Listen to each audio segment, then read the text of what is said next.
Alors Marco, d'abord merci de nous recevoir, pour répondre à nos questions. Première question, quelque part on peut dire que tu as marqué l'histoire. Je ne sais pas si tu as pensé, mais dans le football, tu as fait quasiment toutes les fonctions qu'il était possible de faire. Joueur, agent, dirigeant, consultant et maintenant entraîneur. Est-ce que tu avais pensé et qu'est-ce que ça te procure comme sentiment?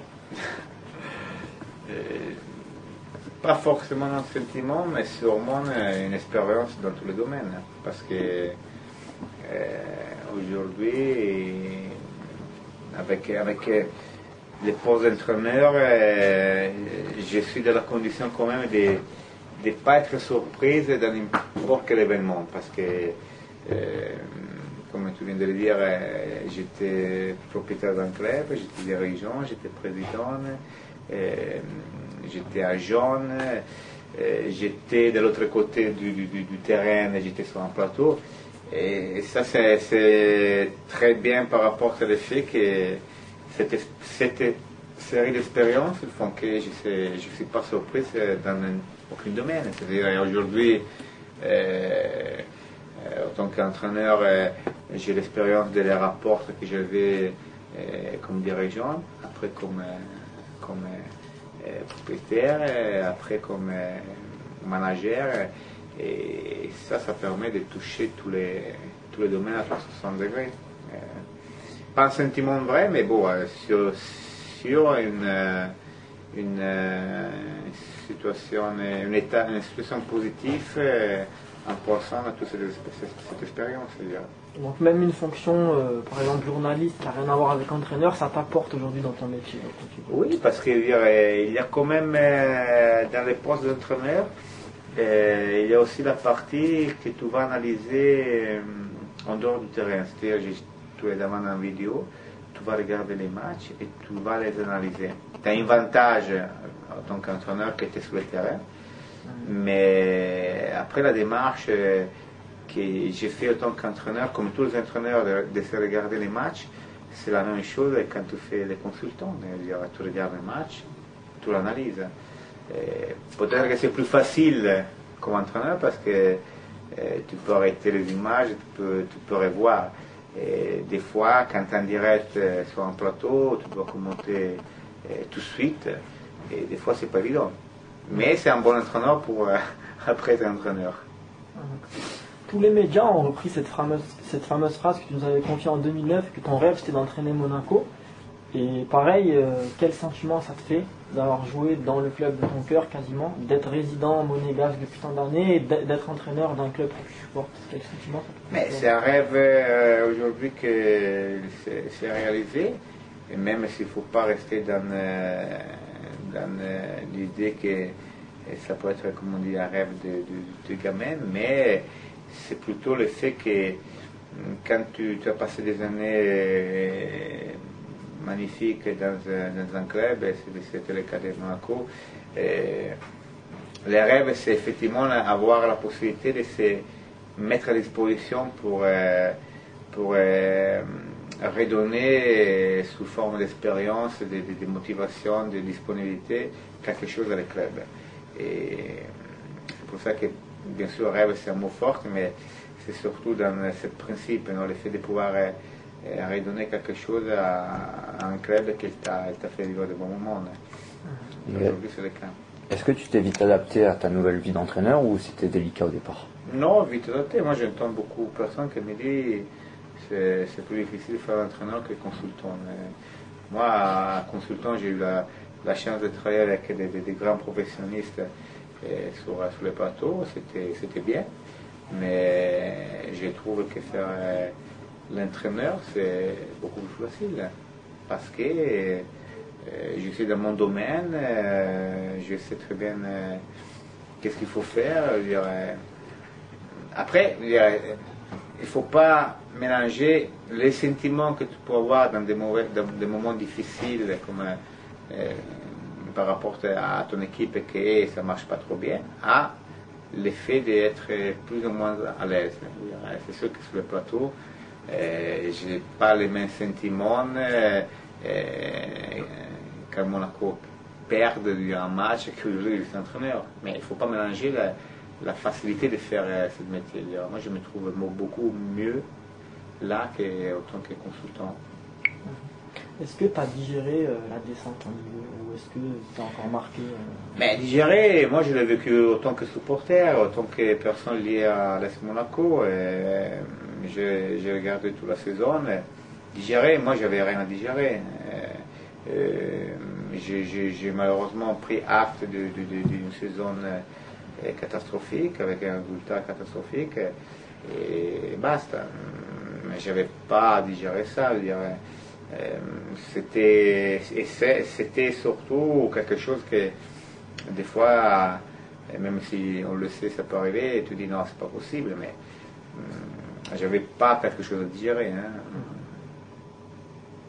Tu nous confiais aussi à l'époque que tu souhaitais donc un retour à l'ASM, mais tu avais peut-être plus pensé à un rôle administratif de dirigeant. Alors maintenant que tu es un homme de terrain, est-ce que tu as oublié cette idée d'homme de bureau Non, la chose, comme on a discuté il y a l'époque, la chose importante, c'était que si il fallait revenir dans le club, il fallait revenir avec des responsabilités importantes.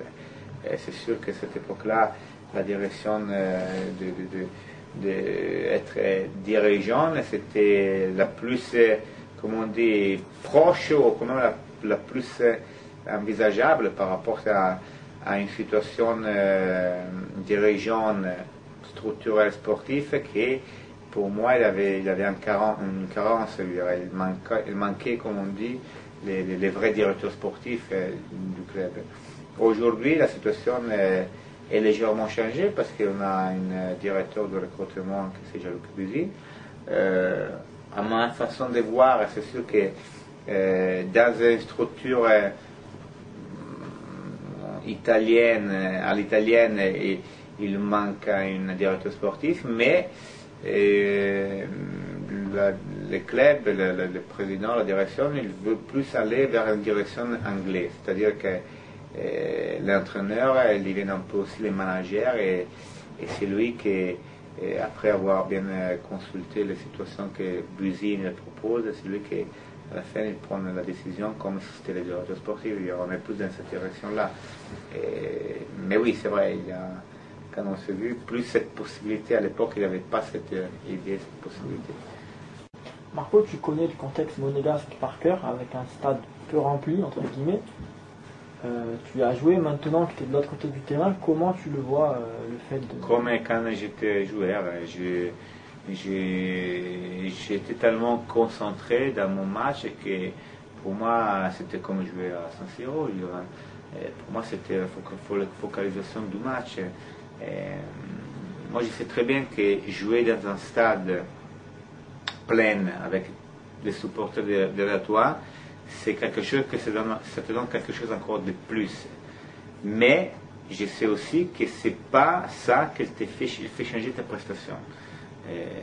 Les gars, ils ont montré que contre Sedan, surtout la première mi-temps, ils peuvent faire des prestations importantes. Et il y avait 3000, 4000 personnes parce qu'ils étaient dans leur match, ils étaient dedans et ils n'avaient pas besoin forcément d'avoir 50 000 spectateurs. C'est bien parce que c'est quelque chose de plus, mais moi je l'ai vu comme un joueur quand je suis sur le terrain. Pour moi, je suis tellement focalisé sur le match que c'est pour ça que quand je vais à Bastia, je n'entends rien. Ça ne me met pas la pression parce que ça peut être l'envers, non? Quand tu vas à Bastia, tu peux avoir la pression, non? Si tu es dans ton match, tu sens rien. On a vu la qualité de la pelouse qui, comme chaque année à Monaco, a du mal après l'été. Est-ce que toi, sachant que tu as été joueur, c'est quelque chose que toi ou le club aller... Je sais que cette semaine, ou quand même dans ces 17 jours que déjà on ne va pas jouer parce que le prochain match ça va être le 21 octobre, ils ont fait des travaux sur le terrain. Parce que c'est effectivement, jusqu'à là la condition c'était assez compliquée. Il faut dire aussi qu'il y a eu des problèmes avec la Supercoupe européenne où apparemment ils ont fait des changements et ils l'ont fait peut-être probablement dans une période où il ne faut pas faire des changements par rapport à l'herbe et au terrain. Et j'espère que là, les 17 jours où ils m'ont dit qu'ils ont fait des travaux sur le terrain, ça va donner une condition meilleure parce qu'effectivement, c'est assez compliqué essayer de jouer sur ce terrain-là. Même les joueurs techniques, ils ont quelques problèmes, ils ont du mal. C'est pour ça que souvent on voit des matchs pas terribles au niveau technique au U2 et on voit des meilleurs matchs à l'extérieur parce qu'à l'extérieur on trouve des terrains assez bons. Pour en revenir un peu à l'extra sportif, depuis que tu es entraîneur, tu es beaucoup sollicité, énormément. Comment tu le vois? Est-ce que c'est pas pesant à force? Est-ce qu'on te voit serein devant les médias, toujours disponible? Est-ce que c'est gênant d'être toujours sollicité comme ça? Non, parce que quand il y a des journalistes, c'est pas comme vous, non? Non, mais je sais pas. J'ai une attache presse magnifique, qui arrive à bien gérer toutes les situations. On a une très bonne collaboration. Je dis jamais non parce que je vois pas l'intérêt de dire non à les personnes qui vont faire des interviews. Et non, je me sens bien. Je suis pas gêné. Ça me pèse pas, mais c'était toujours comme ça. Ça fait partie du rôle. Un peu plus par rapport à les joueurs parce que il y a les conférences de presse par rapport à l'équipe, tout ça, chose que les joueurs ne font pas, mais non, ça va. En tout cas, vous verrez, si à bientôt mon attache presse va mourir, ou il y a un homicide, c'est parce qu'il y a un problème. Il y a un problème. Et même si c'était non voulu par l'ASM, ton arrivée, quoi qu'il arrive, ça reste un énorme coup médiatique.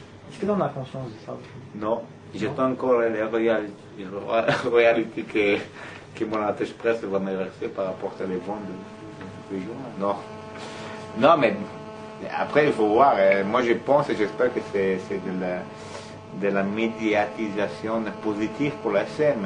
Moi, ça ne change pas parce que moi, je serai toujours la personne que je suis, mais j'espère que ça a apporté dans la mesure que j'ai eu l'impression qu'on parle plus de l'AS Monaco, mais qu'il amène quand même de la positivité sur un club qui, au-delà de ce qu'on peut dire, elle est quand même aimée par pas mal de supporters en France. En 2009, quand on a rencontré Lacombe, il nous disait qu'il demandait à ses joueurs d'aller saluer les supporters, de faire une photo, de faire un autographe. Ça fait plaisir aux gens qui vont au stade. Est-ce que toi, tu demandes à tes joueurs d'être disponibles pour les supporters? Est-ce que c'est un aspect que tu leur demandes? Écoutez, franchement, je pense que ça doit venir des joueurs même et d'avoir cette envie, cette disponibilité d'aller vers les supporters.